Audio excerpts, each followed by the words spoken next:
Good morning. Hope you all had an amazing Thanksgiving weekend. Thanksgiving Day showed thanks for everything that you have in your life, and I assure you, you have more than you can possibly imagine. I know it's hard to believe sometimes in some of the situations that some of you are in. Um, I have the opportunity of hearing some of those because some of you do contact me and have conversations with me about stuff like that. George, what's going on, man? Good to see you. How you doing? Gary, welcome. So, my message today came because of some events that have occurred continuously throughout my life. But just recently, they're small events, very small events. In some cases, throughout the course of my life, have been rather large events. For instance, being introduced to my beautiful wife and other things that have happened. Michael, welcome. But I titled this one, Why Does This Always Happen to Me? Because I hear that quite often when things that don't go well in somebody's life, they say this always happens to me. And I literally just heard this from somebody who I have no idea who it is. I was at a restaurant picking up some food for the family. And the restaurant was a little slow, and it's kind of it's a fast food chicken place called PDQ. I think it's PDQ or QDP. I don't know. I always get it mixed up. Me and Tracy always get it backwards. But either way, it's a chicken place, and I was picking up some chicken and stuff and salad, and they were taking a little bit because they had short staff or whatever, or I don't know what was going on, and there weren't many people in the place at all.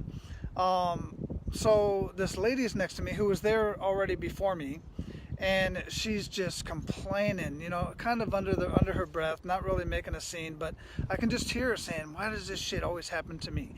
These effing, all kinds of stuff, saying these guys are so slow, and I'm in a hurry, and why does this always? I'm always, these guys are always so slow, and this always happens to me," type of stuff. And she's just carrying on with this conversation with herself, and you could see she was really just disturbed. And then she finally got her stuff, and she snatched it, and she left all pissed off. And I'm kind of in the same situation. I'm sitting there with her, and it took quite a while for me to get my food. And then the manager comes up to me, and there's some other customers around, and he comes up and he hands me this card, and it's a free meal. Because just before that, I kind of looked at him. He looked like he was kind of perturbed that he was late for the customer, and that he had let another customer go, kind of unsatisfied with the service. Anyway, I don't know how her food was, but he saw that I was like, "No worries, dude. Don't worry about it. I get it. Stuff happens. It's no big deal." It wasn't to me at the time anyway. So he comes over, and I guess he appreciated my kind gesture in that I was kind of keeping the scene calm, at least making eye contact with him and telling him, "Don't worry about it, I'm good." He came over and he apologized to me, and he said, "I'm sorry your food is late. We got some short staff, and we got some other stuff going on. Scott, what's going on, brother?" And I said, "Yeah, don't worry about it, man. No big deal." And then he reaches in his pocket and he hands me this card for a free meal for the next time that I go in.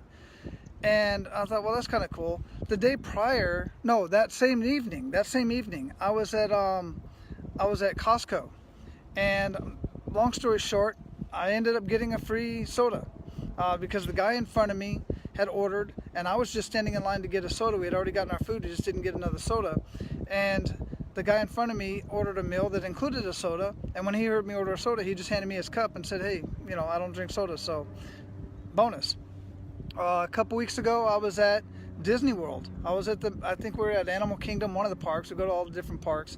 And I'm up there ordering food, and there are 3 sodas there that they had already poured that they couldn't use. So they gave me a free soda. That same day, I think so. We must have been at Hollywood Studios, I think it was. No, that was a different time. Another time we was at Hollywood Studios, and this lady has 4 tickets to one of the shows that she bought as part of a dinner package, and she says, she's asking this couple if they want the tickets, and they're like, "No, we already have Fast Pass for that." And then I just said, "Hey, we're a family of 4," so she gave us the tickets for, so we could go see the show. that we wanted to go see. We just didn't want to stand in the line and all this stuff. And we had another event going on, and it just worked out perfectly in time. These are all tiny, small, little events that happen for me. And this is where I want to kind of get into, why does this stuff happen for me all the time? I just mentioned some little events. There's some huge events in my life that have happened for me. Now, I don't want to paint the picture that everything goes perfectly well all the time, every time, because it doesn't.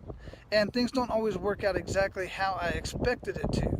But things do just happen to work out for me for various reasons.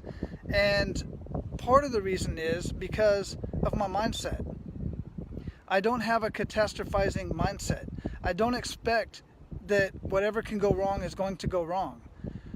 I prepare myself for that, but in my mind, I expect things to go generally as planned. I expect things to work out for me because they always have. It has a lot to do with my mindset. It has a lot to do with my words. Instead of saying, why do these things happen to me, even when things that don't go my way, I say, why did that happen for me? What can I learn from this? What happened? How can I take this information that didn't work out exactly how I had planned and use it as a learning moment?